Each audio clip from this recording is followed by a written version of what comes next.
Imagine this for a moment. On the one day of the year, meant to celebrate you, surrounded by tradition, power, and history, you deliberately choose to walk away from it all. No palace banquet, no royal relatives, no cameras flashing behind velvet ropes, not because you're alone, but because the people closest to the crown are no longer safe for the children you're raising. That is the quiet but explosive choice the Princess of Wales reportedly made, and it sent shockwaves straight through the heart of Buckingham Palace. Welcome back, dear viewers. Today we're taking a deep and thoughtful look at a decision that speaks volumes about power, motherhood, and the future of the British monarchy. Before we begin, please take a moment to subscribe and turn on notifications. Your support allows us to continue bringing you carefully researched stories that go beyond the headlines. The image of Catherine, Princess of Wales, has long been one of grace, discipline, and flawless composure. She is the embodiment of royal duty. But behind the polished smiles and perfectly tailored coats is a woman of formidable strength, and above all else, a fiercely protective mother. This year, Catherine's birthday was noticeably different. There were no grand royal gatherings, no public-facing celebrations, no carefully staged family unity, and that absence was not accidental. According to royal commentators, it was intentional. A message. Rather than spending her birthday within the royal inner circle, Catherine reportedly chose the quiet comfort of her own family, her mother, Carol Middleton, and her sister Pippa, a choice that speaks volumes about where she feels safest, where she feels human. Royal expert Rob Shooter has pointed out that some royal family members can be extraordinarily difficult to be around. Endless expectations, constant judgment, emotional landmines disguised as tradition. For Catherine, time spent with the Middletons isn't a break from duty, it's survival. Inside her own family, she isn't the future queen under a microscope. She's just Catherine.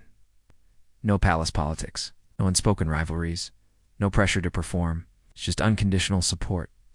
And that contrast has never been more stark.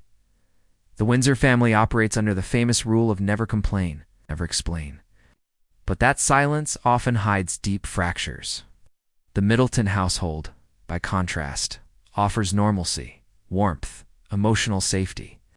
And for Catherine, that environment has become essential. Her brother James Middleton recently spoke openly about the closeness of their family, sharing that they speak often and rely on one another for support, whether it's advice, stress, or even something as ordinary as caring for their dogs. These small details matter because they reveal something critical. Catherine's grounding comes from a family that asks nothing of her title, and this grounding has shaped what many now describe as her mother wolf philosophy. As Prince George, Princess Charlotte, and Prince Louis grow older, Catherine knows they are becoming more aware of the world around them. They are not just children, they are the future of the monarchy. And in her view, that future must be protected. At all costs, Catherine has reportedly built what insiders describe as a sterile dome around her children. This isn't just about shielding them from paparazzi. It's about shielding them from reputational damage, in her eyes. The scandals surrounding certain family members aren't just tabloid noise. They're radioactive, lingering, dangerous. Prince Andrew's controversies. The ongoing public conflict involving Prince Harry and Meghan Markle. These situations don't simply fade away. They leave residue. And Catherine fears that residue could contaminate the image and emotional well-being of her children. She wants George, Charlotte, and Louis to grow up in stability, with strong values, without being forced to absorb the chaos of older generations.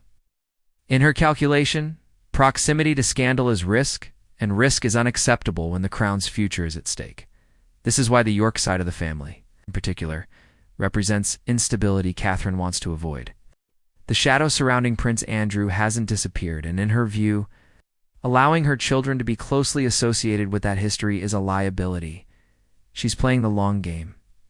Catherine understands that for Prince George to, one day, sit on the throne with public support, he must be seen as part of a modern, disciplined, scandal-free monarchy. That requires pruning the family tree, not out of cruelty, but necessity, and the results speak for themselves. George, Charlotte, and Louis are often described as well-behaved, confident, and remarkably balanced for children born into global scrutiny. They appear joyful in public, yet retain privacy that previous royal generations never had. That balance is not accidental. It is carefully engineered. On one side, you have the controlled, values-driven household of the Wales family. On the other is the ongoing drama surrounding the Sussexes and the unresolved fallout of the Duke of York. To Catherine, these aren't just relatives who made mistakes. They are reputational threats. She understands something crucial: public affection. For the monarchy is fragile. It depends on trust, stability, and moral credibility. Every public feud, every legal scandal, chips away at that trust, and this is where her greatest ally comes in: Prince William's sources consistently report that William has given Catherine full authority when it comes to their family's boundaries. If Catherine says no, the answer is no. Invitations, gatherings, associations, decisions about their children's upbringing. This marks a seismic shift in royal power dynamics. William, shaped by the trauma of his own childhood and his parents' very public breakdown, refuses to repeat history. He trusts Catherine completely. He knows she has successfully integrated the warmth of the Middleton family into the rigid structure of the monarchy. This Middletonization of the royal household may be Catherine's greatest achievement, instead of a cold, feudal institution. The future of the monarchy now resembles a stable, modern family, grounded, relatable, and emotionally intelligent. Royal editor Russell Myers explores this deeply in his book on William and Catherine, portraying them not just as partners in duty, but as a strategic alliance.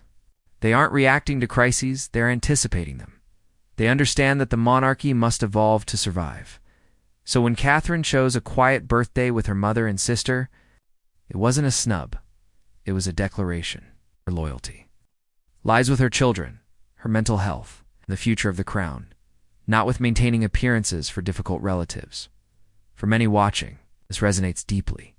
We all understand complicated families, the difficult relative, the unspoken tension at gatherings, the instinct to protect our children from inherited chaos. Catherine is doing what mothers have done for generations, drawing a line. Being family does not grant permission to bring dysfunction into her home. Her so-called sterile dome isn't cold or cruel. It's deliberate, protective, strategic. She is clearing away the radiation of the past to ensure her children step into the future with a clean slate, and with William standing firmly beside her. The Wales household has become a fortress of calm in a turbulent royal sea.